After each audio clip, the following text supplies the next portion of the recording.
The wind came off the Wyoming prairie like something with teeth and long memory, older than the settlements clinging to the riverbank, older than the treaties broken and remade and broken again. It didn't just blow, it hunted, carving through wool and leather with the patience of erosion wearing down stone. Snow drove horizontal across the flat in sheets that scoured exposed skin to bleeding meat. The sky pressed down featureless as beaten iron, and the cold was the kind that made a man's breath crystallize mid-air. With a sound like tiny bells shattering, made his bones ache deep in the marrow where no fire could ever reach. Martha Hayes stood in that wind, like a woman already half-ghost, 26 years old and gaunt as famine, wrestling 8 feet of rough pine up the skeletal frame of a cabin that looked more like exposed ribs than shelter. Her widow's dress hung stiff with accumulated frost that cracked when she moved like wearing armor made of ice. Her hands had gone past bleeding hours ago, wrapped in rags dark with old blood and new. And still she worked, because stopping meant surrender, and surrender meant Samuel had died for nothing. The plank twisted hard in her grip momentum, carrying it toward her face with all the weight of judgment. A hand caught it, stopped it dead. She looked up into dark eyes, set in a face carved by wind and hardship and years she couldn't count. Lakota, tall, broad through the shoulders, wearing a war bonnet of eagle feathers that lifted white-tipped in the gale like a challenge thrown at heaven itself. For one suspended breath, they stood close enough that she could smell wood smoke trapped deep in his buffalo robe, see the knife scar running pale as a frozen creek along his jaw, count the silver threads at his temples that caught what little light filtered through the iron sky. Obliged? She managed, voice scraped raw as exposed bone. He said nothing, just pushed the plank up into the notch she'd spent an hour cutting with frozen hands, held it steady with one hand, while she drove the nail through with fingers that barely obeyed her commands anymore. The nail went in crooked, but it went in, which was all that mattered. Then he stepped back, face unreadable as winter itself, and walked toward the circle of teepees 50 yards distant across the snow. From the fence line, laughter erupted, sharp as breaking glass, sharp as bone snapping. "Look at that." Tom Archer's voice carried clear across the frozen distance, meant to carry, meant to wound. Widow's got herself an Indian man, building a little love nest out there with the savages. More laughter now, uglier, with edges that cut deeper than the wind. Frank Bellows spat a stream of brown tobacco juice into the snow where it froze before it could sink in. Give her 2 weeks. Cold'll teach her where decent white women belong. On her back in town, not out here playing Indian. Martha's face burned despite the freeze. She turned back to the work jaw clenched hard enough that her back teeth ground together and picked up another plank that felt heavy as the world. Behind her, Lakota's war bonnet disappeared into the smoke and canvas of the Lakota camp, a defiant splash of color against endless white. And she wondered, not for the first time, if pride would be what killed her in the end. The laughter followed them both like a curse neither could shake like the cold that would kill them all eventually if they let it. 3 winters ago, Martha had come west as Martha Crane, a young bride with a quiet husband named Samuel Hayes, who'd possessed dreams and a legal homestead claim on this particular stretch of riverbank, where the Wind River curved through flat ground, sheltered by distant bluffs.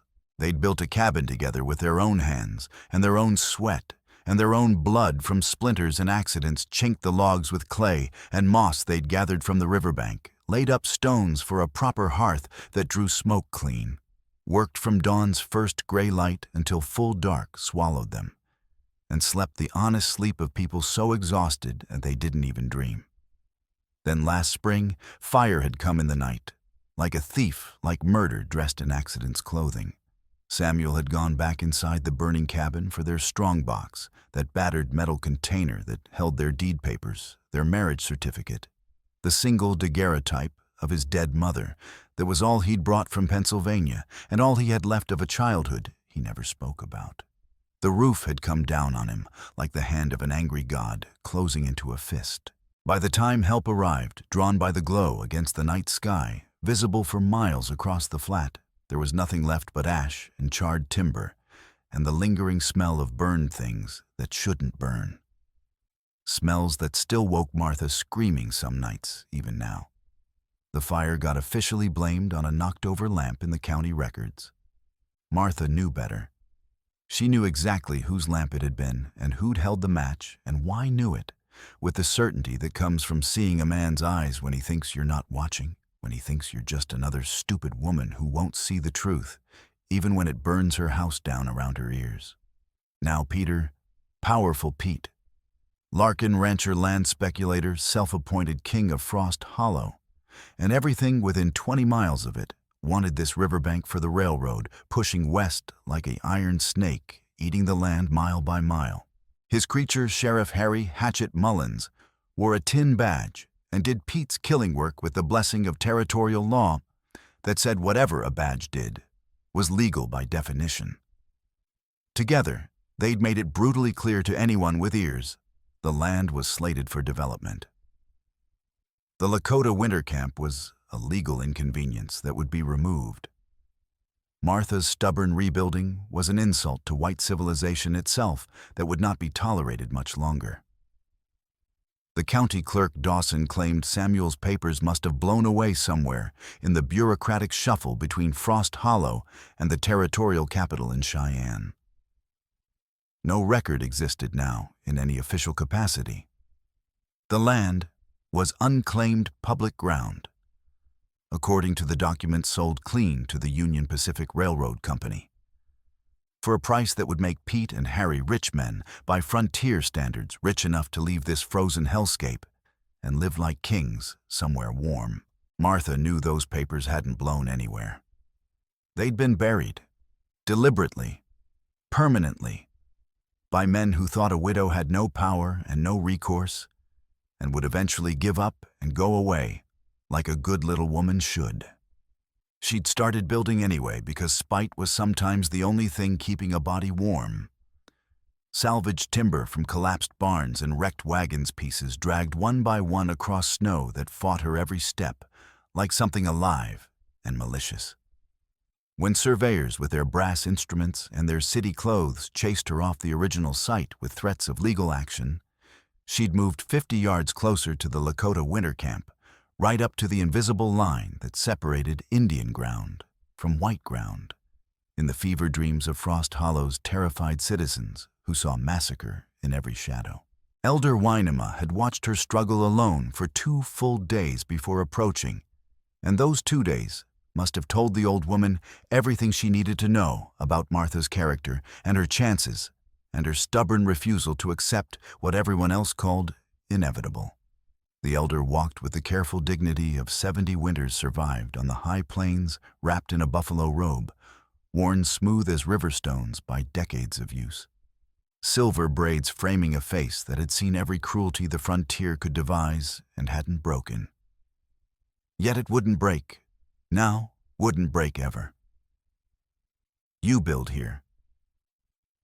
Wynema's English was careful, each word chosen deliberately, like stones placed in a wall. Martha straightened from her work, wiping frozen sweat with the back of one torn glove that did nothing anymore except keep her fingers from freezing solid. Yes, ma'am, if you'll allow it. I don't mean to intrude on your people's ground. Town is there. Wynema gestured toward the distant buildings huddled against the plain like frightened animals. Warm houses, fire. You are alone here. Why? Town don't want me no more. Martha's voice caught, steadied with effort. And this land was my husband's. Mine now by right. I ain't giving it up to thieves who think a woman's too weak or too stupid to fight back.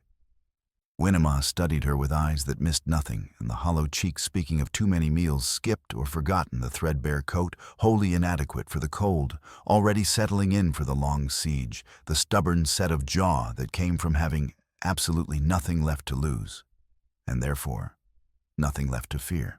Finally, she nodded once slow and deliberate. Wind does not ask what color you are before it freezes you. Cold kills all the same. White-red makes no difference to winter. You may build here. We will not stop you. That was all. No ceremony, no elaborate speeches, no promises of friendship or alliance. Just the practical acknowledgement that survival on the high plains mattered infinitely more than the arbitrary lines drawn on paper by men who'd never felt a real winter's teeth close on their throat.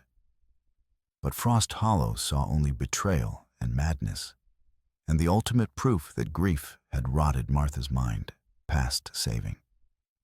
Merchants closed their doors when she approached, suddenly discovering urgent business in back rooms.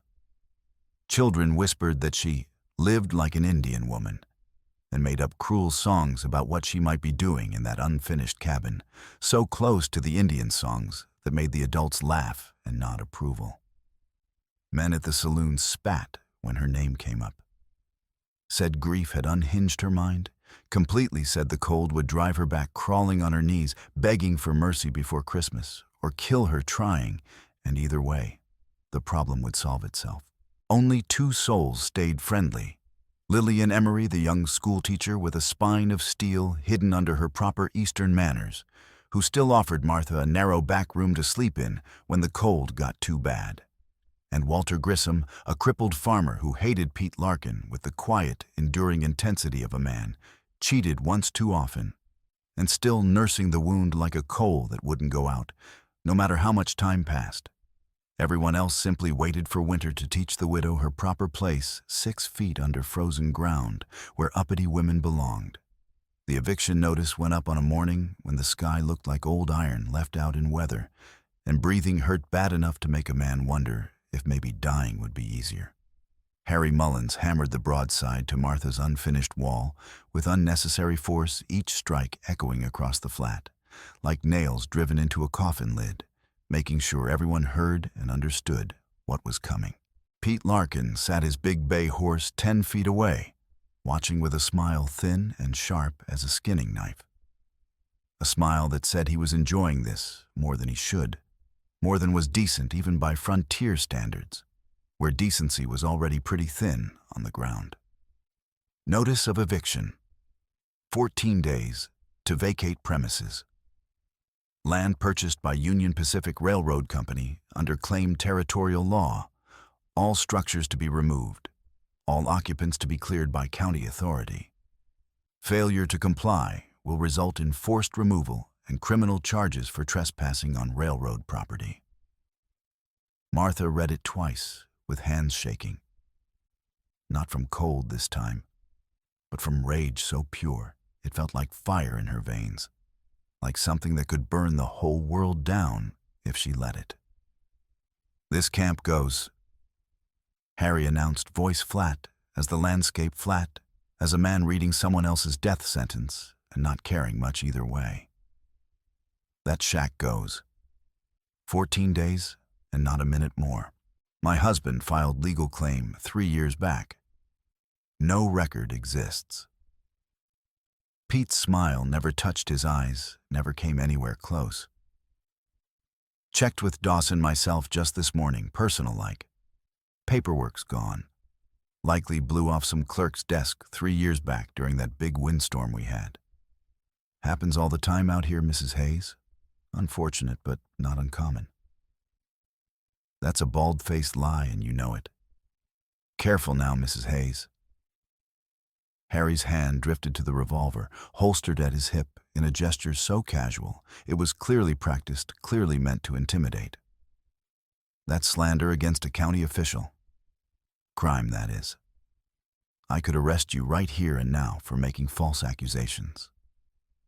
Dakota stepped forward from the Lakota camp, and it was like watching smoke take form and purpose, like watching winter itself decide to pay attention.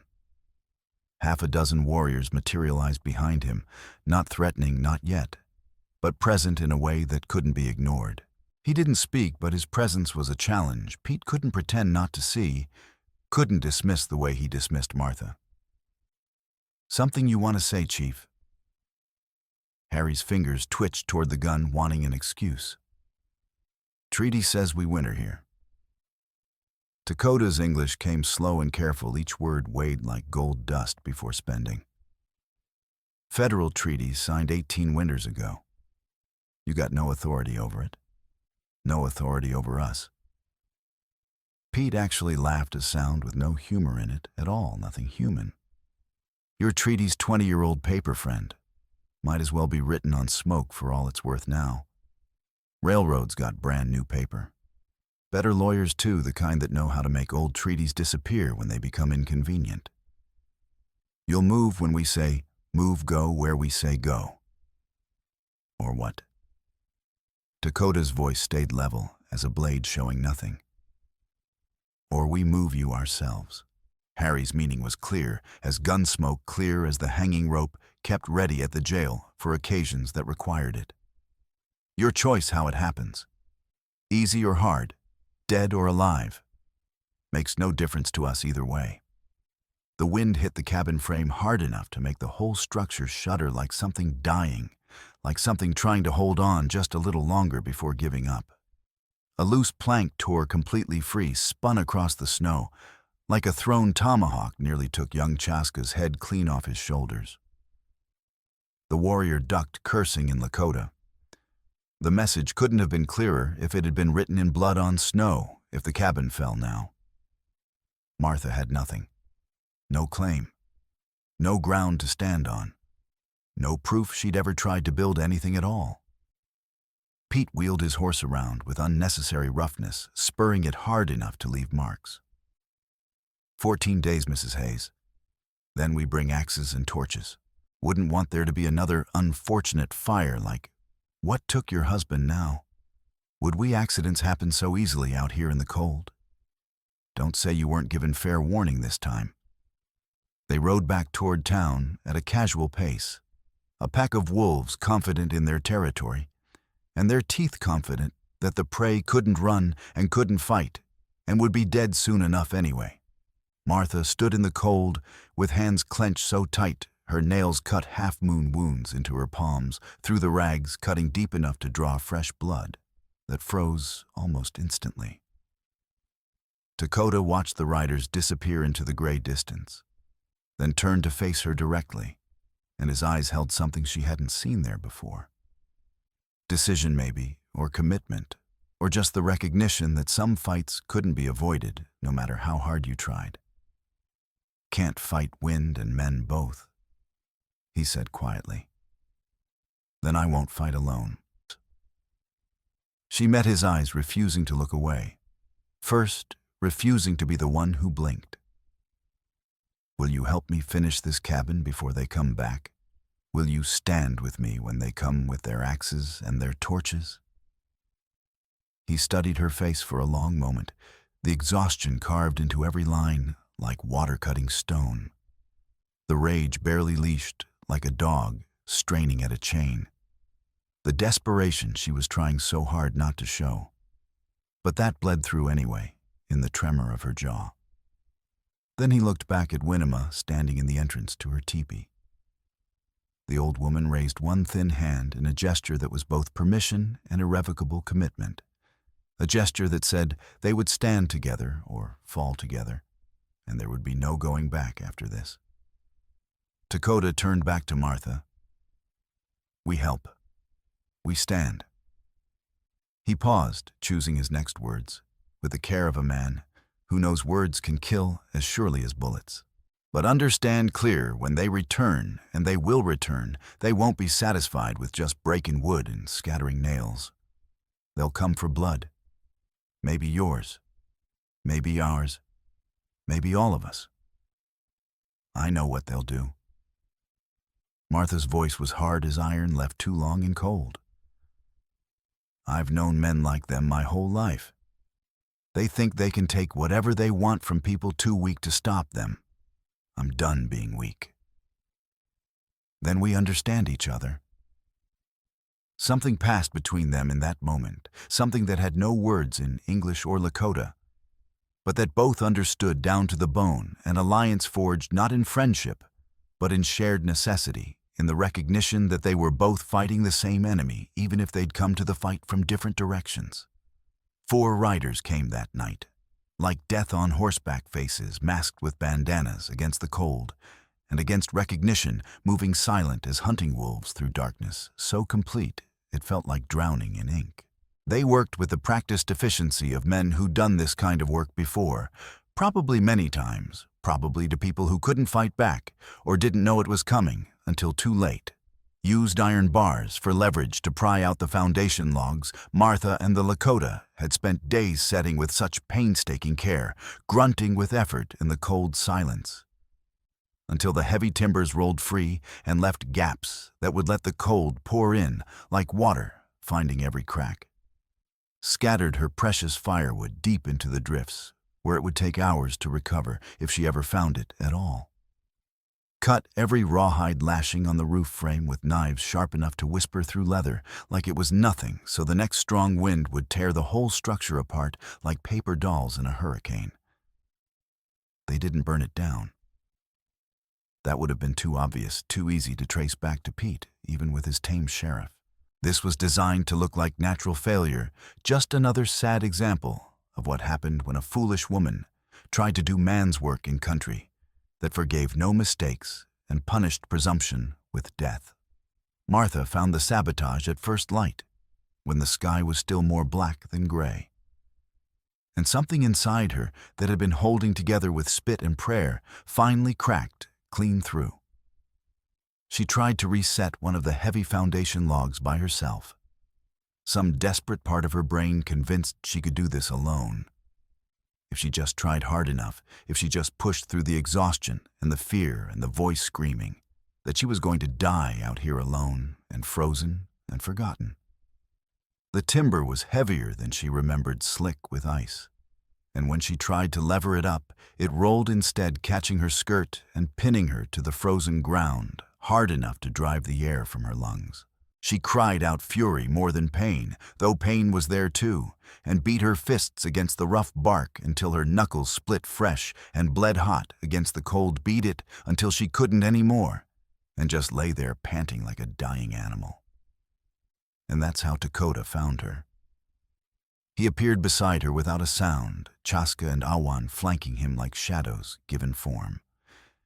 He didn't waste time with questions or comfort, just knelt in the snow and braced his broad back against the log and lifted with a grunt of pure effort that made every muscle in his shoulders and arms stand out like rope under his buckskin shirt. The timber rose just barely enough, just barely. And Martha wrenched herself free with her skirt tearing loud as a scream in the frozen silence. She stood gasping and trembling hands, shaking so hard she could barely make fists. And when she looked at Lakota, she saw no judgment in his dark eyes, no pity either. Just acknowledgement of what they both already knew. "I can't do this alone," he said quietly. "I know that." The words came out sharper than she'd meant, edged with all the fear she'd been trying not to show. She took a breath that hurt going down, forced herself calmer. "I'm sorry. I know. Will you help me rebuild what they destroyed?" He studied her face in the growing light. The exhaustion, the rage, the desperation, all laid bare now, with no more strength left for hiding. And after a long moment, he nodded once. "We rebuild. Together. Stronger this time." Over the next week, they worked from before dawn until long after dark, until Martha's hands bled and froze and bled again, until she couldn't remember what it felt like, not to hurt everywhere all at once. The Lakota men reset the foundation logs deeper this time, digging until they hit bedrock, and their hands were raw and bleeding, packing stones and frozen earth around the timbers, until nothing short of God himself would shift them. The women taught Martha techniques passed down through generations, knowledge earned in blood, and cold banking earth and snow against the lower walls in careful graduated layers, using the frozen ground itself as insulation rather than fighting against it, letting the land help hold the heat instead of bleeding it away into the endless cold. The cabin began to change under their hands, sinking into the land rather than standing proud above it, crouching low like a den, like something that understood the only way to survive winter was to become part of it rather than fighting it head-on. The work was brutal in ways Martha had no words for. Dangerous. Exhausting past the point where exhaustion had meaning anymore. Axes rang against frozen wood until the sound echoed off the distant bluffs, and the men's shoulders screamed and their hands went numb despite the work. Ropes snapped under strain with sounds like rifle shots whipping back to leave welts that would bruise deep purple and yellow. One afternoon, a plank tore loose in a particularly vicious gust, spinning toward Chaska like a thrown blade meant to kill. Lakota grabbed Martha from behind. Before she could even register the danger, his hands covering hers on the next board, his body a solid wall of muscle and warmth at her back. "Don't fight it," he said quietly, breath warm against her ear, in a way that made something low in her stomach tighten despite the cold. "Let the wood do some of the work. Fighting everything alone is how you break yourself past fixing." For a moment, she couldn't move. Couldn't breathe, hyper-aware of every single point where their bodies touched his chest, solid against her shoulder blades, his hands rough with calluses over hers, his heartbeat steady and strong against her spine, like a drum she could feel rather than hear. Then he stepped back, and the moment passed like smoke, but something fundamental had shifted between them, some barrier quietly crumbling into dust. She caught him watching her sometimes, in the days that followed, when he thought she wasn't looking, or was too tired to care. His dark eyes following her movements with an intensity that should have made her uncomfortable. But didn't that make her feel seen in a way she hadn't been since Samuel died? And at night, when they worked by lamplight in the close confines of the nearly finished cabin, they moved around each other with a heightened awareness that had nothing to do with avoiding collision and everything to do with fighting the urge toward it. Fighting the pull that grew stronger every time their hands brushed, reaching for the same tool. One evening, with a storm howling outside and rattling the walls they'd just finished reinforcing, they worked together to brace the final roof beam into place. The space was tight, barely room for two people to maneuver, and Martha had to squeeze past him to hand up the nails. For one suspended heartbeat, they stood chest-to-chest breath, mingling in the cold air that somehow felt warm between them, close enough that she could see gold flecks in his dark eyes she'd never noticed before, close enough that she could feel the heat coming off him, like standing near a fire. "Roof holds," Lakota said, after what felt like a small eternity, but was probably only seconds. "Because we made it hold." Martha's voice came out rougher than she'd intended, revealing more than she'd meant to say, showing cards she'd meant to keep close. It wasn't poetry. It wasn't even close to the kind of things she'd read in the few books she'd owned before the fire took them. But it was true down to the bone, and somehow that made it mean more than any flowery declaration ever could made it real, in a way that pretty words never were. They went back to work after that. But the air between them had changed, charged with something neither was quite ready to name or claim. But that both felt like electricity before lightning, like the moment before something inevitable finally happens. Martha couldn't let go of the missing papers, couldn't stop thinking about them, couldn't sleep for thinking about where they might be and how to prove they'd ever existed at all. The ones that should have proved Samuel's claim. The ones she knew hadn't simply vanished into bureaucratic chaos, but had been deliberately buried by men who wanted this land, and would kill to keep it, had already killed once, and would kill again, without losing a minute's sleep over it. Dr. Albert Finchtown's only physician, a worn-out man in his middle years, with a conscience that hadn't quite died yet, despite everything he'd seen, had come out to treat a Lakota child's frostbite that could have turned to gangrene if left alone. He'd been shocked speechless by the cabin's interior. Warmth, shocked in the way a man gets when everything he thinks he knows about the world turns out to be wrong. His thermometer, that delicate glass instrument he normally used to check for fevers in sick children, had read 51 degrees inside, when the mercury outside barely crawled above 10, and he'd stared at it like it was lying to him, like it was impossible, and therefore couldn't be real, even though it clearly was. "How in blazes are you managing this?" he demanded, staring around the small space with eyes gone wide. "I've got patients' children in townhouses twice this size, shivering under every blanket they own, and the temperature never gets above 40. How?" Martha had explained it all.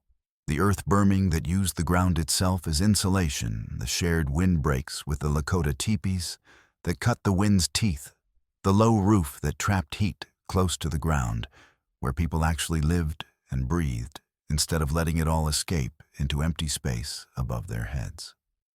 Simple things, practical things. Things white settlers were too proud to learn from Indians they considered savages.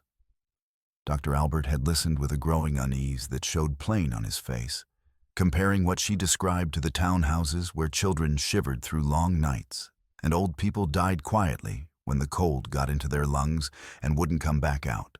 Later, speaking privately where no one else could hear, he told Martha something that made the pieces start to fit together. "There's no record at the county office of your husband's filing. I asked Dawson to show me the book, said I needed to check something for a patient's estate. He got real nervous, made excuses about damaged records and missing pages, said a lot of old files got water damage when the roof leaked last spring. But I've known Jacob Dawson 20 years, Mrs. Hayes. That man can't lie to save his life. His left eye twitches when he's scared. It was twitching so bad I thought he might be having some kind of fit."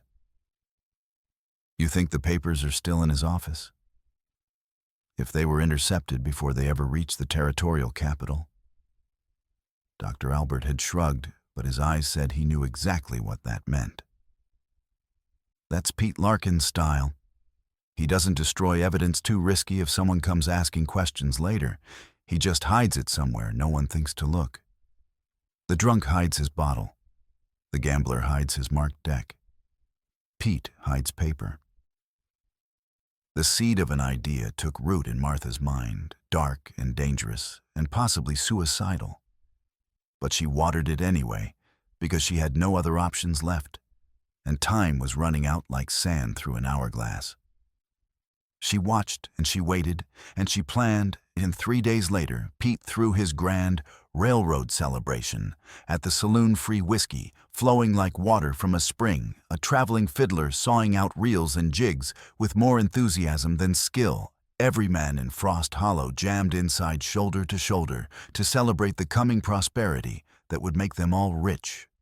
Or so Pete promised in his speeches that got louder and less coherent as the night wore on. The perfect distraction. The only chance she'd get. Martha and Lillian slipped up the outside stairs to the land office after a full dark, moving like thieves, because that's what they were, moving quiet enough that their own breathing sounded loud as thunder in their ears. The door's lock was old cheap, the kind that looked more secure than it actually was because people didn't expect anyone to try. Martha's fish knife-thin blade, designed for delicate work, gutting trout from the river, slipped into the mechanism and worked it for 5 minutes that felt like 5 hours, while sweat ran cold down her spine despite the freeze. When the lock finally gave, with a soft click that sounded loud as a gunshot, both women jumped hard enough to nearly fall down the stairs. Inside, they moved by the light of a single lamp, turned down as low as it would go, without going out, entirely shadows, dancing on walls that seemed to lean in and listen like something alive. The air smelled of old paper and tobacco, and something else underneath, fear maybe, or guilt that had soaked into the wood over years of dirty deals. Papers rustled loud as thunder when Martha touched them, every small sound magnified by terror, until she was sure the whole town could hear them, sure Pete would come bursting through the door any second with his gun already drawn. Her hands shook so badly she could barely grip anything, fingers numb and clumsy as she searched through drawer after drawer, pulled open files, rifled through stacks of documents tied with string gone brittle and brown with age. Found nothing. Found nothing. Found nothing. At the very bottom of the largest filing cabinet, hidden under a pile of survey maps from territorial surveys done a decade ago, and forgotten by everyone except whoever had deliberately put them there as camouflage, Her fingers finally found a packet tied with newer string that still had some flexibility left in it. 6 homestead applications, all stamped in fading red ink that had once been bright, returned incomplete. But none showed any sign of having actually been mailed, no postal marks, no handling where, no evidence they'd ever left this room. One bore Samuel Hayes's name in his careful blocky handwriting that Martha would have recognized blind and drunk the handwriting of a man who'd learned his letters late and was proud of them. Beneath the applications, another document, Pete's contract with the Union Pacific Railroad official and legal-looking with the company seal embossed at the top, promising land completely free of any legal claims or tribal occupancy under claimed territorial law in exchange for payment. A separate page, handwritten in what she recognized as Pete's cramped script, detailed the bonus structure, $2,000 each to Larkin and Mullins, upon successful delivery of unencumbered land, to be paid in gold coin within 30 days of final transfer. There it was. The whole conspiracy laid out in ink and paper, and greed so naked it was almost beautiful in its simplicity. "We got it," Martha whispered, shoving the papers inside her coat where they crackled against her breast like a second heartbeat. "Let's get out of." Footsteps pounded up the external staircase. Heavy boots moving fast, no longer trying to be quiet. At the exact same instant, different footsteps started up the internal stairs from the saloon below. Lighter, quicker, equally determined. 2 threats converging from 2 directions. They were trapped. Lillian's face went white as milk, white as bone. Her hand found Martha's and gripped so hard the bones ground together. "Under the desk." She breathed barely a whisper. "Now." They dove for the narrow space beneath Dawson's desk, squeezing into darkness that smelled of dust and old tobacco and boot leather and fear so thick Martha could taste it on her tongue like copper. The space was barely big enough for one person, definitely not big enough for 2. And they had to press together so tight Martha could feel Lillian's heart hammering against her own ribs like it was trying to break free. Through the tiny gap beneath the desk's front panel, Martha could see boots appearing, Harry's distinctive silver spurs, catching what little lamplight filtered down, gleaming like promises of violence. And then Dawson's cheaper worn shoes that had been resoled so many times there wasn't much original leather left. "Thought I heard something up here." Harry said, words slightly slurred, but not enough to dull the danger in his voice, not nearly enough. "Heard scratching, like rats." "Just wind, probably." Dawson's voice shook so badly the words almost didn't make sense. "Gets in through the eaves sometimes. Nothing to worry about, Harry. Nothing at all." "Maybe." Harry didn't sound convinced. "But check the files anyway. Make sure everything's where it should be." "Harry, I'm sure, check them." Each word separate and hard as a blow. Footsteps approached the filing cabinet directly above where Martha and Lillian lay, pressed together in darkness, pressed so close Martha could smell the lavender water Lillian used to wash her hair, could feel every breath the other woman took as if it was her own. The drawers scraped open with a sound like nails on slate. Papers rustled, and that rustling was the loudest sound in the world. Louder than her heartbeat, louder than her breathing that she was trying to quiet and couldn't, trying to slow and couldn't. A long pause that stretched like wire pulled taut. Martha could hear her own pulse in her ears, a drum beating too fast and too loud, and she was absolutely certain Harry could hear it, too certain he would crouch down and look under the desk, and that would be the end of everything. Lillian's hand found hers again in the dark and squeezed so hard it hurt, squeezed hard enough to leave bruises, and Martha squeezed back because there was nothing else she could do. No way to fight, no way to run, nowhere to go. "Wind must have blown things around," Dawson said finally, too quickly, too nervously, voice high and thin with fear. "Everything's here, though. Everything's accounted for. I keep good records, you know that." You certain about that?" Harry's voice dropped lower, more dangerous, the voice of a man who enjoyed making other men afraid. "Because if something's missing, Dawson Pete's going to want to know. And when Pete's unhappy, I'm unhappy.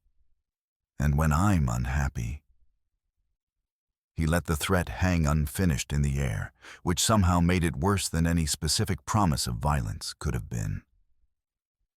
I'm absolutely certain I'm the one who keeps these records, ain't I? Been doing it 15 years without a single complaint." Another pause, this one even longer, and Martha's lungs were starting to burn from breathing so shallow, starting to scream for air she didn't dare take. A drop of sweat she hadn't known she was sweating in the cold ran down her temple and along her jaw, and she couldn't wipe it away.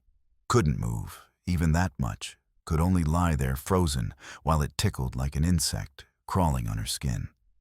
Then, keep this door locked from now on, every night, no exceptions. And lay off the whiskey before you do tomorrow's inventory. Pete wants those railroad contracts ready for the territorial representative when he arrives Friday. Needs to look professional. Needs to look legal.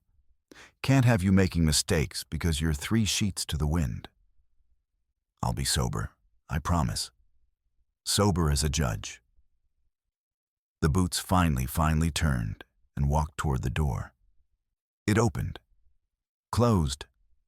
The lock clicked from the outside loud as a rifle shot. Silence descended like a heavy blanket trying to smother them, broken only by Dawson's ragged breathing that sounded like someone who'd just run a mile uphill. "Christ almighty," the clerk muttered, and Martha heard liquid glug from a flask. "Christ almighty." He drank, coughed, drank again. Then his footsteps retreated down the internal staircase, leaving them alone in darkness that felt less like safety and more like a tomb they hadn't escaped yet. They waited. 5 minutes that felt like 5 hours, while muscles cramped and lungs burned, and the fear slowly started to recede like water after a flood. Then squeezed out from under the desk on hands and knees, stood on legs that barely held them upright. "Window," Martha whispered. Her voice didn't sound like her own anymore. The window was small, warped, with years of moisture painted shut by layers of cheap paint applied carelessly. Martha forced it open, with the knife tearing wood, driving splinters deep into her already damaged palms until fresh blood ran hot down her wrists. The window squealed as it opened loud enough to wake the dead, and both women froze, certain they'd been heard, certain Harry would come thundering back up the stairs.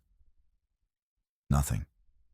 Just wind and darkness, and the distant sound of the fiddle still sawing away downstairs. She shoved Lillian through, first not gentle about it. The schoolteacher dropped into the alley below with a muffled cry of pain that was quickly bitten off. Martha followed, her heavy skirt catching on a protruding nail and tearing with a sound like ripping canvas, like something being destroyed.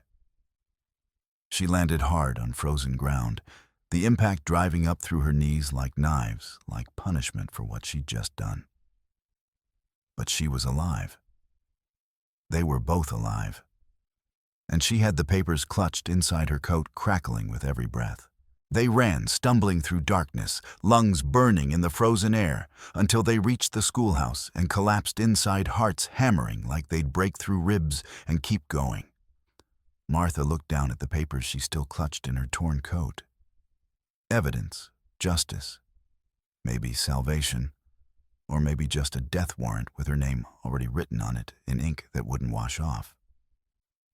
"You have to leave," Lillian gasped, still fighting for breath, still white as a ghost. "Tonight. Right now, this very minute. Take those papers to Marshal Kane at Wind River Station before Pete figures out what we did. It's 20 miles, but if you leave before dawn, you might make it before he can catch you, before he can stop you. Pete will know someone took them. He'll tear this town apart looking. Then you better be long gone when he starts looking." Lillian grabbed Martha's shoulders hard enough to hurt forced eye contact. "This is your only chance, don't you understand?" Your only chance to prove Samuel's claim was real, to prove Pete's been stealing land and lying to the railroad and killing anyone who gets in his way. You don't take it now, you won't get another one. Ever. Martha looked at the evidence in her hands, then at her friend's frightened face that was trying so hard to be brave, and made the only choice she had left. She ran into the night alone toward whatever came next.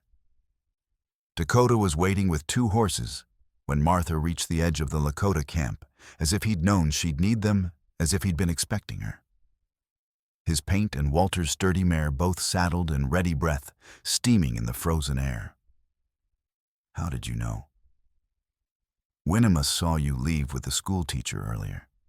Knew what you were planning.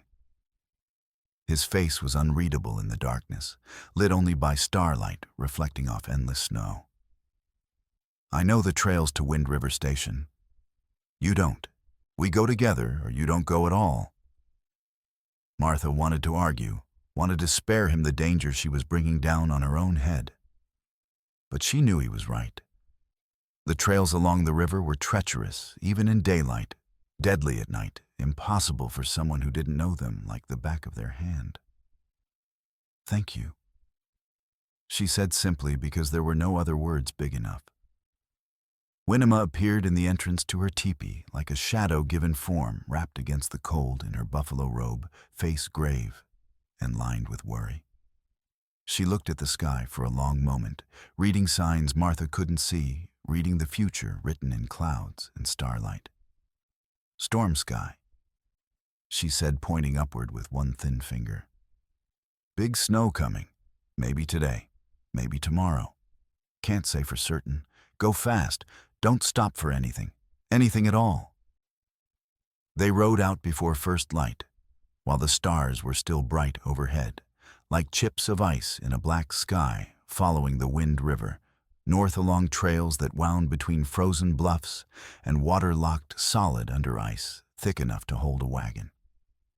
The temperature was brutal, the kind of cold that didn't just hurt, but threatened, the kind that whispered in your ear about giving up, about how easy it would be to just stop and sleep and never wake up.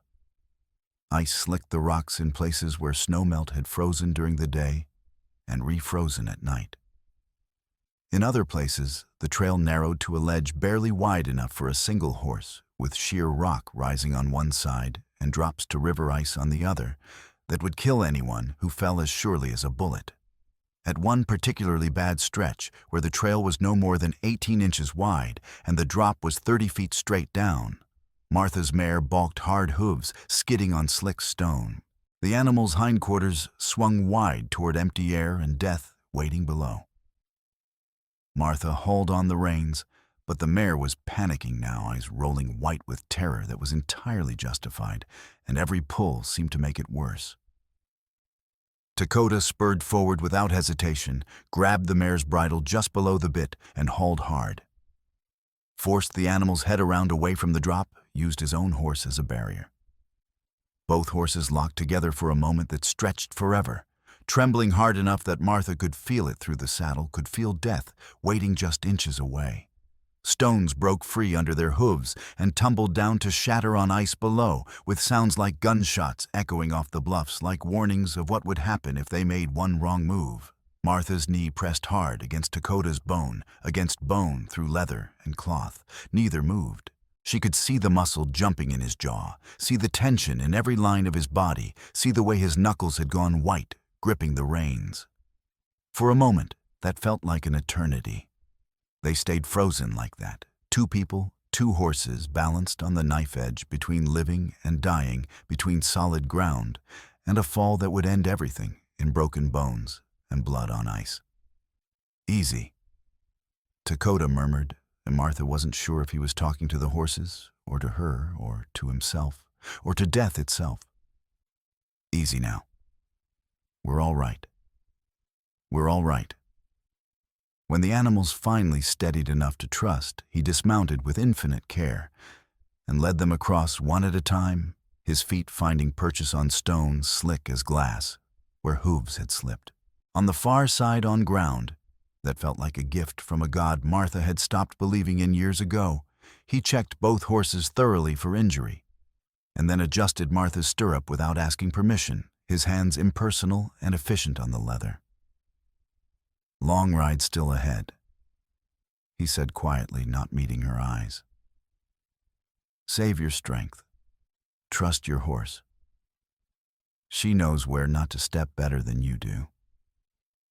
His fingers brushed her ankle through her worn boot for just a second, just long enough to send warmth shooting up her calf that had nothing to do with the movement and everything to do with the contact. Their eyes met, held, and in that moment, Martha saw something in his face she hadn't let herself see before, something raw and unguarded that matched the ache building in her own chest. The realization that she wasn't alone anymore, hadn't been alone for a while now. And that terrified her almost as much as Pete's men and their guns. Then Lakota swung back into his own saddle, and they rode on in silence that felt heavy with things neither of them knew how to say. And maybe it was better that way. Maybe words would just ruin what was building between them, like words so often did. They reached Wind River Station by mid-afternoon when the sun was already sinking toward the horizon, and the temperature was dropping fast, dropping toward the kind of cold that killed. Eli, the telegraph operator, took one look at them and shook his head before Martha could even open her mouth to ask. "Line's cut. Dead since yesterday morning." He pointed at the dangling wire, the severed ends obvious, even from a distance. Mullins rode through day before, claimed he was checking poles for wind damage like he does every few months.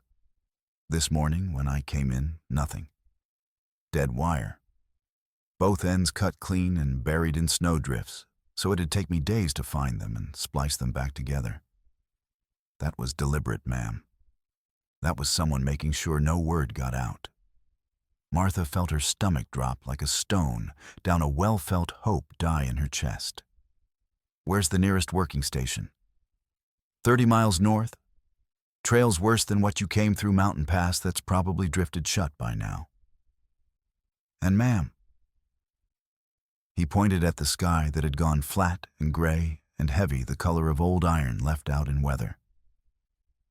"That's a blizzard sky if I ever saw one, and I've been reading weather 40 years. You go out there now, you'll die before you make 5 miles. Both of you. Horses too."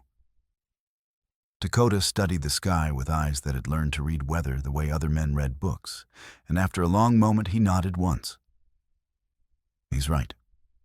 We go back. No argument." They turned south toward Frost Hollow, through air that was already starting to fill with the first tentative flakes of snowlight, at first almost playful. But within the first mile it was coming down heavier, and the wind was building from breeze to gale with terrifying speed. Martha hunched in her saddle, squinting through the white, and behind them she heard shouts faint at first, then closer. She risked a glance over her shoulder, and her heart turned to ice in her chest. 3 riders breaking from the direction of town, coming fast through the snow. Pete's men, hunting. A rifle cracked the sound flat and deadly in the muffled air. The bullet whined past Martha's head, close enough that she felt the air split, felt the heat of its passage. "Go!" Lakota shouted. "Don't look back, just go." They spurred the exhausted horses forward into deepening snow that grabbed at hooves and made every stride harder than the last. More shots cracking through the white chaos, kicking up snow around them in geysers. One caught Lakota high on the left shoulder, spinning him half out of the saddle. Blood bloomed dark against buckskin, spreading fast. "Keep riding," he gasped, fighting himself upright with his good arm gripping the saddle with legs gone weak. "Don't you dare stop." They rode through thickening storm, bent low over their horses' necks, while the world narrowed to white chaos and the thunder of hooves and the crack of rifles behind them, getting closer, always closer. The pursuers were gaining fresher horses, closing the distance with every stride, and Martha knew with cold certainty that they wouldn't make it, that they'd be caught and killed out here, and no one would ever know what happened to them or where they'd died. Then suddenly the fence appeared through the Lakota camp, materializing like something out of a dream. And Martha was screaming before she even realized it. Inside. Everyone get inside the cabin right now. They're coming. They're coming to kill us. Nah. People erupted from teepees like water from a broken dam, grabbing children, weapons, whatever came to hand. Behind Martha and Lakota, Pete's full mob appeared through the snow like demons out of hell, a dozen mounted men with rifles and torches, and murder written on their faces. Harry Mullins rode at the front, weapon raised, face twisted with rage. "This is done," he shouted, voice carrying over the rising wind. "You're on railroad land now. You're trespassing. Clear out, or we drag you out and burn what's left till there's nothing but ash." Martha's exhausted mare stumbled, went down hard. Martha hit the ground with enough force to drive all the air from her lungs, stars exploding across her vision, snow filling her mouth and nose. Lakota wheeled his paint back despite his wound, despite the blood running down his arm, and hauled her up with his good arm while putting himself between her and the guns. Pete's men were dismounting now, axes raised high, heading for the cabin, with clear intent to destroy it, and the world turned white. The blizzard hit like the fist of an angry god, made manifest like Judgment Day, arriving early and bringing hell with it. Everything disappeared in a single heartbeat. Visibility dropped to nothing while Martha was still trying to understand what was happening. Men vanished while standing arm's length away, dissolved into white like they'd never existed. Horses screamed and bolted in every direction, throwing riders who disappeared into drifts before they could even hit the ground. Somewhere in the chaos, a teepee on the camp's edge ripped completely loose from its anchors, buffalo hides snapping like sail canvas in a hurricane. And children were screaming inside until warriors lunged through the whiteout by pure instinct and dragged them free. "The cabin!" Lakota shoved Martha forward, his good arm around her waist, half carrying her through chaos. "Run now, or die here." They staggered blind through white hell, following nothing but desperate hope and the memory of where the cabin should be. Bodies converged on the low doorway from all directions, Lakota families with children wailing in terror. Elders moving with grim purpose, Walter Grissom limping and cursing through the storm. Even two of Pete's men who'd lost their horses and their courage, faces white with terror that went beyond mere cold. 23 people jammed into a space built for two, packed so tight there was barely room to breathe. Martha threw herself against the door as wind tried to rip it from its hinges with force, like something alive and malicious. Outside, the storm howled like every nightmare given voice and teeth. Snow piled against the walls with impossible, terrifying speed. Within 5 minutes, the cabin was completely buried, windows going dark as drifts climbed higher than the roof, cutting them off from the world like being buried alive. Then the chimney began to clog with snow packed so tight it couldn't breathe. Smoke backed into the room, thick and choking, burning eyes and lungs turning the air to poison. Children coughed so hard they vomited, coughed until blood came up. A small boy went limp in his mother's arms, lips turning blue, and Martha grabbed him without thinking, laid him flat on the packed earth floor, tilted his small head back and forced air into his tiny lungs with her own breath. Once, twice, 3 times while her own lungs screamed for air. The boy coughed, gasped like a fish on land, drew a shuddering breath, started crying weakly. But the smoke kept building, kept thickening, and Martha could feel it in her own lungs, now could feel her head going light and strange. More children were collapsing, adults slumping against walls with faces gray as ash, and above them the roof beam groaned under impossible weight, tons of wet snow pressing down with force that would crush them all flat if it gave way. Lakota and 3 warriors threw their backs against the beam without being asked, holding up the roof with nothing but muscle and will and determination not to let their people die. Blood still seeped from Dakota's shoulder wound, running down his arm and dripping onto the floor, making dark spots that looked black in the lamplight. Winema worked her way along the ceiling with hands that knew every inch of it by touch, searching until they found the access hatch near the stovepipe. "Snow blocks the chimney," she announced, voice cutting through the coughs and cries with the authority of someone who'd survived 70 winters by always knowing what needed to be done. "Someone must go up and clear it, or we all die of smoke before we freeze. That's just how it is." The men couldn't move from the beam without killing everyone. Martha couldn't leave the door that was already shuddering under assault from wind. That left only Winema, and everyone in the cabin knew. It knew it the way you know things you don't want to know. Martha started to protest, but the old woman was already tying rope around her thin waist with knots that wouldn't slip, had tied 1,000 times before. Martha grabbed the other end, wrapped it twice around her forearm until the rough hemp bit deep into her skin, hard enough to hurt.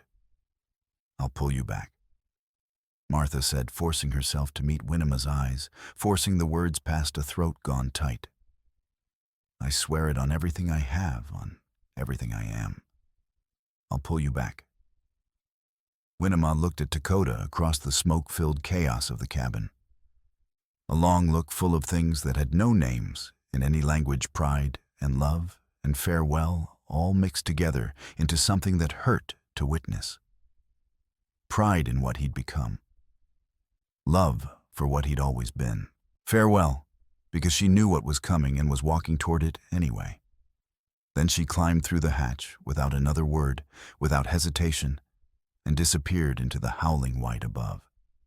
Up on the roof, the wind wasn't just wind anymore. It was a physical thing.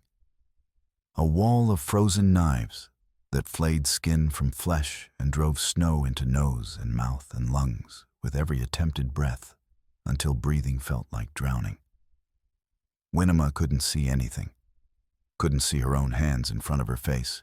Couldn't hear anything but the shriek of wind that sounded like the screaming of all the dead she'd ever known. She could only feel her way along snow-buried roof, toward the metal stovepipe that still held faint warmth, even through the white hell that was trying to kill her. Her hands found it, and she started hacking at packed snow with a board scrap she'd grabbed on her way up, fingers already numb and clumsy, moving by memory and will alone. The cold bit deep, burrowing past skin and muscle into bone, into the very marrow where warmth lived and couldn't live anymore. She was so small and alone up here, just one old woman's body against the rage of a winter that had killed people bigger and stronger and younger. Against the absolute indifference of a land that cared nothing for courage or determination or will. That would kill her as easily as blinking if she let it. The blockage finally broke, and smoke poured out into the storm in a black column that was immediately torn apart and scattered. Below, people gasped relief, sucked in air that didn't burn quite so badly anymore. But the storm didn't stop. The storm would never stop, or so it felt in that moment.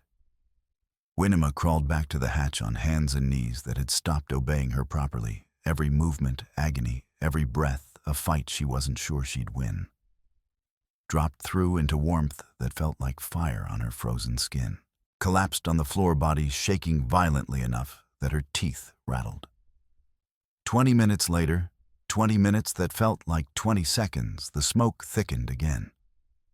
The rope tugged at her waist like a hook in her belly, and Winema forced herself up, despite every part of her body screaming, no screaming, to stay down, to rest, to sleep. She was slower this time. Clumsier. Her hands didn't work right anymore. The third time the chimney clogged, and someone shook her shoulder to wake her. She could barely stand. Her legs didn't want to hold her anymore. Across the room through the smoke, Dakota met her eyes, his face twisted with effort and pain, as he held up the roof with blood running down his arm and pooling on the floor, and something passed between them that needed no words. He couldn't go. She had to. Just once more. Just one more time, and maybe it would be enough. Winema tied the rope with fingers that barely worked anymore, fumbling with knots she'd tied blind and drunk and sleeping her whole life. Climbed through the hatch into hell one final time.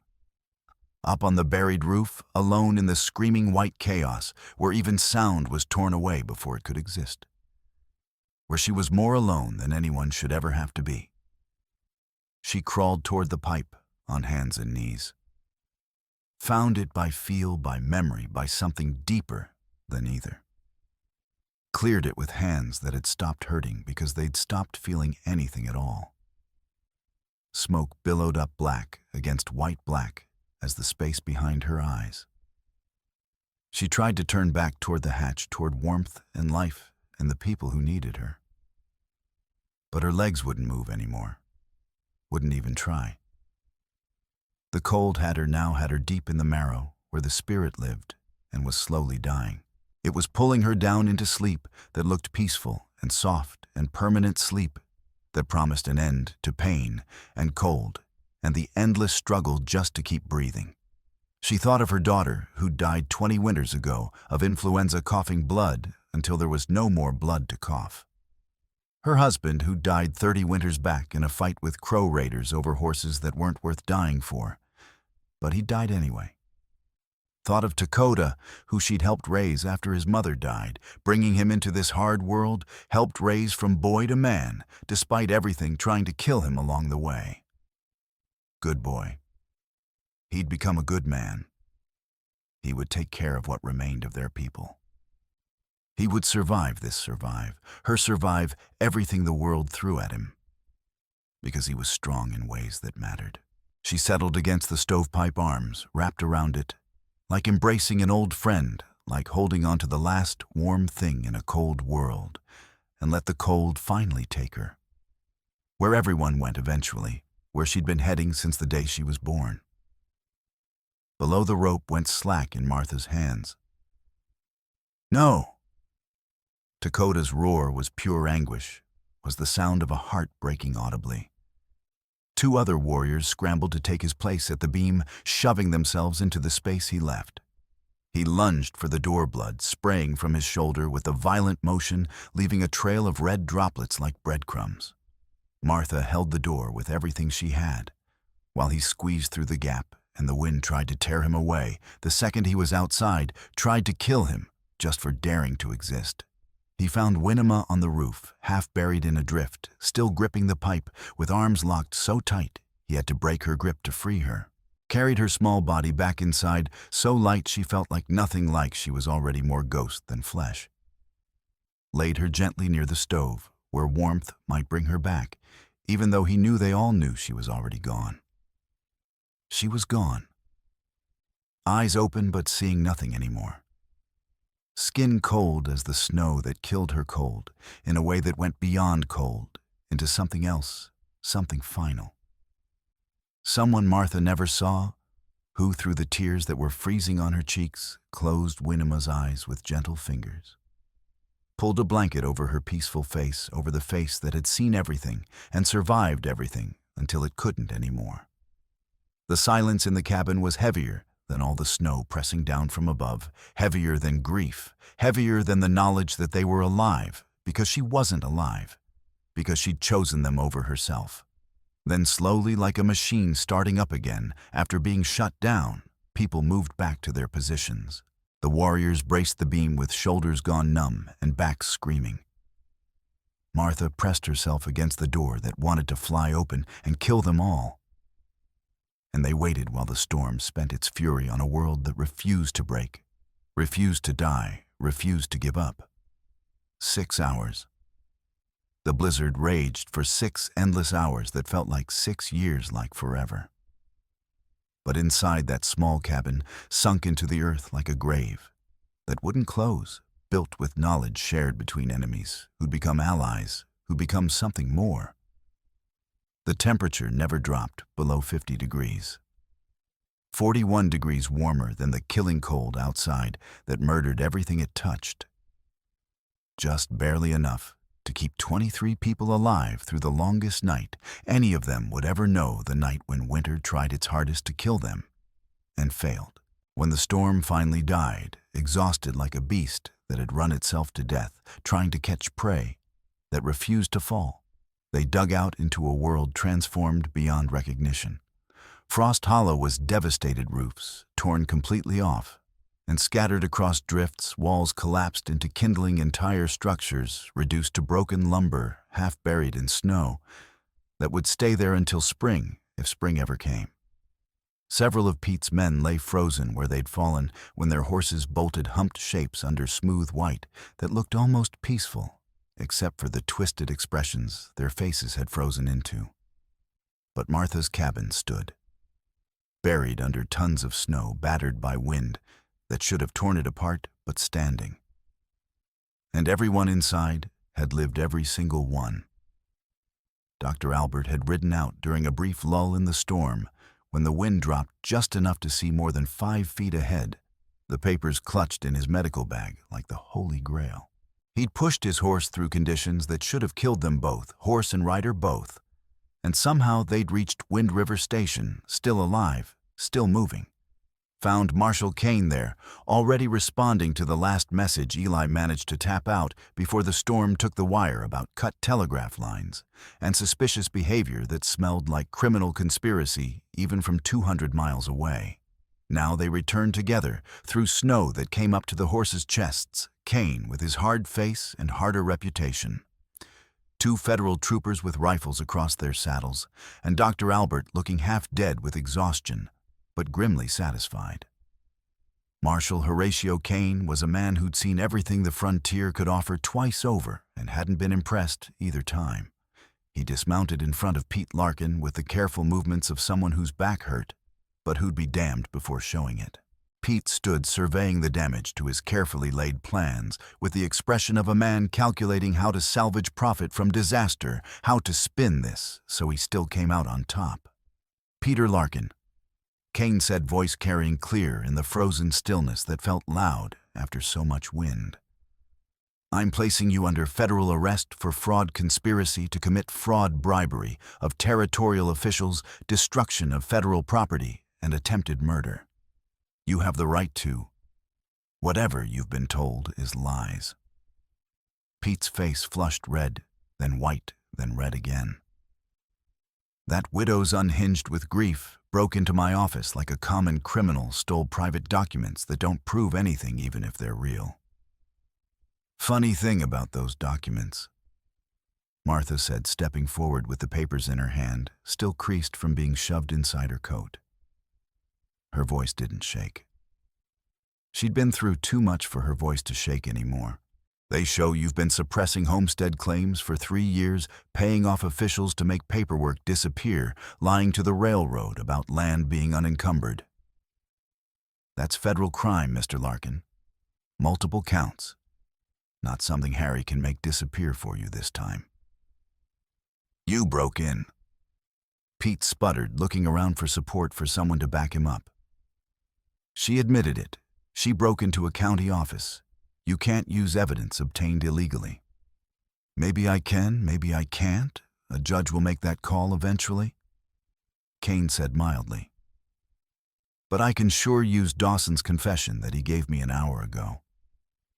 Man sang like a bird once I explained his choices involved testifying or hanging. Can use the telegraph operator's testimony about your sheriff cutting federal lines. Can use the fact that you organized an armed mob to burn out a legal treaty camp in violation of federal law." He paused. "Want me to keep going? Because I got more. Lots more." Pete's eyes went wide, then narrow, then wild. "To hell with this. To hell with all of you." He lunged toward Martha, hand going for the knife at his belt, face twisted into something that barely looked human anymore. "You meddling, interfering wretch." Lakota moved faster despite his wound, despite the blood loss, despite everything. Stepped between them and caught Pete's wrist with his good hand.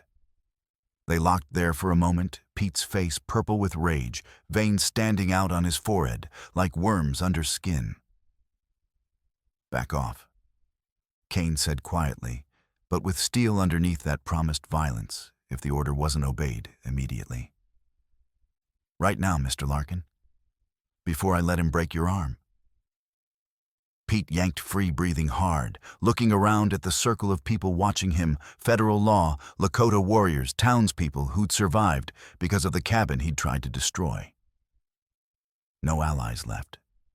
No one on his side anymore. Ask him about my husband. Martha said, voice steady as bedrock. Ask him about the fire last spring, the one that killed Samuel. Ask him if that lamp really just fell over by accident. Ask him about the $2,000 bonus he and Harry get for delivering unencumbered land to the railroad. She held up the papers. It's right here, in writing, in his handwriting. Pete's face went white, as bone white as the snow everywhere. You can't prove that doesn't prove. Take him, Kane said to his troopers, sounding tired. Both of them. Like hell. Pete bolted, spurring his horse straight toward the river in a desperate run for freedom that was already doomed before it started. The riverbank was undercut by current running beneath the ice, hidden under smooth snow that showed no warning. Pete's horse broke through without warning, no chance to stop or turn.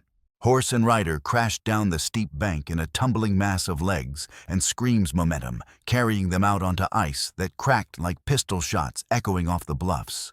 Pete plunged through into water, just starting to freeze water cold enough to stop a heart in minutes. He surfaced, screaming lips, already turning blue hands, scrabbling at ice that broke under his weight every time he tried to haul himself out. Help me. Somebody help me. I'm freezing. I can't feel my legs, please. Lakota grabbed rope from the cabin wall without hesitation, threw one end toward Pete's flailing hands. Martha anchored him, feet planted wide, taking his weight and Pete's combined. Kane watched from his horse face, unreadable as stone. No law anywhere says you have to pull him out, the marshal observed conversationally. Man tried to burn you out of your homes, kill you and everyone here, kill a federal treaty camp. Some would call it justice, letting the river have him. I wouldn't stop you. Wouldn't even testify about it if asked. Pete thrashed in the water, and Martha could see his movements getting weaker, more uncoordinated, could see death taking him the way it had taken Samuel, the way it had taken Wynema. Could see it, and part of her, a big part, a part she hadn't known existed, wanted to let it happen. Wanted to watch him die the way he'd watched Samuel die, the way he'd let Wynema die, the way he would have let them all die without losing a minute's sleep. But she looked at Lakota, and his dark eyes met hers, and she saw the same war being fought behind them, rage against mercy, vengeance against something harder and more complicated. The easy thing against the right thing, and how those weren't always the same, weren't even usually the same. She thought of Samuel, who'd believed this land was big enough for everyone, if people would just stop being so damn cruel to each other. Thought of Wynema arms wrapped around that stovepipe in the dark, giving her last breath so others could keep breathing. Thought about what kind of person she wanted to be when all this was finally over. What kind of world she wanted to help build from the ashes of this one, where people like Pete couldn't exist anymore, because people like her wouldn't let them. Pull, she said. And the word felt like it was being dragged out of her, felt like it cost her something she'd never get back. They hauled together, hand over hand, muscles screaming. Pete came up the bank shaking so hard his teeth rattled, shaking apart, defeated and humiliated, and finished.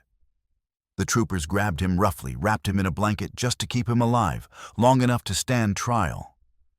Long enough for justice to be properly served in a courtroom, instead of on a frozen riverbank where no one would ever know the whole truth. Harry Mullins was already kneeling in the snow, nearby, hands shackled behind his back.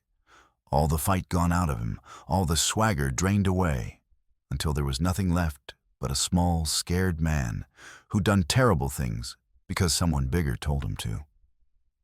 It was over. Finally, impossibly, it was over. Peter Larkin went east in chains and irons, transported in a prison wagon through snow and cold back to Cheyenne, to await trial for more crimes than could be easily counted. The railroad company, desperately eager to distance itself from the scandal, suspended its land purchase indefinitely and released a statement saying they'd been deceived by local officials and regretted any hardship caused. The territorial government, embarrassed by revelations about corruption in its land office system, could no longer shrug and claim the records had gone missing. With Marshal Kane forcing the issue, the county recorder restored Martha Hayes's file and entered her claim into the public ledger, with a copy forwarded on to Cheyenne so it could not be quietly lost again. And Martha received her homestead certificate, signed and stamped and sealed, the original filing date plainly written. A separate letter from the federal Indian agent acknowledged Dakota's band's winter camp on the river bottom under existing treaty obligations, and warned the county sheriff to leave them unmolested so long as the peace held. The land was hers. Finally. Truly. Absolutely. They buried Winema on the rise above the river, where spring wildflowers would grow when spring finally came, if spring ever came. Dakota carved prayers into a cedar post in the old language that Martha couldn't read, but could feel in her bones, prayers that spoke of courage and sacrifice and love that transcended death itself. Martha added English letters below the Lakota symbols carved deep so weather wouldn't erase them. She gave her life so others could breathe. We breathe still because of her. Frost Hollow rebuilt over the following months, but rebuilt differently this time, as lower houses that crouched against the earth instead of standing proud above it. Earth berms carefully packed and maintained windbreaks, shared between neighbors who'd learned the hard way that cooperation kept you warmer than pride ever could. People who'd mocked Martha and called her crazy came to her now asking for advice, asking how to build so their children wouldn't freeze, asking to be taught what she'd learned from people they'd called savages. Dr. Albert lectured at the schoolhouse about principles of survival, heat, and wind, about how a woman and a band of Indians had taught the whole territory something it desperately needed, to learn about humility and shared knowledge. The lecture hall was packed standing room only, and people took notes like their lives depended on it, because their lives did depend on it. The cabin grew steadily over time. A second room added to the back. Passages expanded and improved. It became a gathering place where two communities that had been enemies learned slowly, painfully, to coexist without violence, where children from both camps played together in the snow while their parents shared food and fire and the simple work of survival that made everything else possible. One spring evening, when the worst of winter had finally loosened its grip enough to suggest that maybe the world wasn't going to be cold forever, Martha stood outside the cabin with Dakota. His shoulder had healed over the winter, leaving a puckered scar that would ache in cold weather for the rest of his life. But that hadn't killed him. The air was cold, but no longer cruel, no longer actively trying to murder them. The river murmured under thinning ice with a sound like promises being kept. "Will you come back next winter?" Martha asked, even though she thought she knew the answer, even though part of her was terrified of what the answer might be. "If we're welcome?" "You're welcome. I'll put it in writing this time. File it with the territorial government so it's part of the permanent record so no one can ever pretend that they didn't know, can never claim ignorance when they try to move you again." He was quiet for a long moment, studying her face in the fading light that turned everything gold and beautiful. "Why would you do that for us?" "Because Winema gave me shelter when no one else would. Because you stood with me when I had nothing and no one. Because I learned the hard way that survival isn't something anyone does alone, no matter how strong they think they are." She paused, choosing her words carefully. "And because Samuel believed there was room out here for everyone if people would just stop being so cruel and greedy and short-sighted. I want to prove he was right. I need to prove it. For him. For Winema. For everyone who died believing things could be better than they were." Dakota looked at her. really looked the way he had that first day, when he'd caught the falling plank that would have killed her, when she'd been just another crazy white woman, and he'd been just another Indian who should have known better than to help. He would be proud of what you've built here, what we've built here together. Good. I hope he's watching somehow. Hope they both are. A gust came off the prairie, still carrying winter's memory, even though spring was trying to arrive. Lakota shifted without thinking, without planning, putting himself between Martha and the wind, the way he always did now, the way he probably always would. And Martha leaned into his shelter just for a moment, just long enough to feel something in her chest that had been frozen solid since Samuel died begin finally, truly, to thaw. Inside the cabin, the stove glowed warm, fed with wood that would keep burning through the night and every night after. The thermometer on the wall still read 51 degrees when the mercury outside had dropped into the 20s. 41 degrees warmer, just like it always was now, just like it always would be. Because they'd learned how to build, right, how to survive together.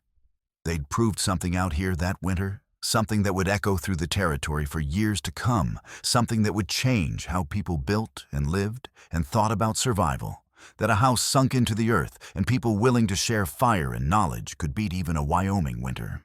That cooperation was stronger than greed, that kindness might be more durable than cruelty. That standing together was the only thing that let you stand at all. On the warmest day of spring, when the snow had finally melted enough to dig, they planted a young cottonwood sapling near Winnema's grave. It would grow twisted by constant wind, stunted by the brutal climate, scarred by every winter it survived. But it would grow, would put down roots deep enough to hold, would provide shade in summer and shelter in winter, would be a place where birds could nest and sing songs about surviving. She would have liked this. Lakota said softly, his scarred hand resting gently on the slim trunk. She would have. She understood better than anyone that the future is built by what we plant today, not by what we tear down and destroy. Martha's voice caught. That we have to give things time to grow, have to protect them while they're still small and vulnerable, have to believe they'll survive long enough to matter. They walked back to the cabin together as sunset painted the enormous sky in shades of gold and rose and purple that hurt to look at because they were so beautiful. It almost felt like cruelty after so much ugliness. The temperature would drop when full darkness came.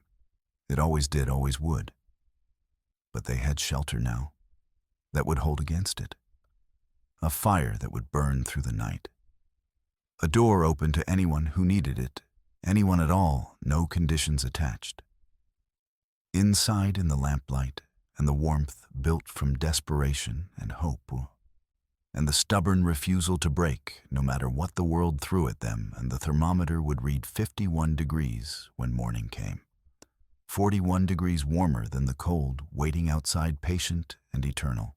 And that Martha thought, watching Lakota add wood to the stove with his scarred hands, watching the way firelight caught in his dark eyes and made them look almost gold, that would always be enough.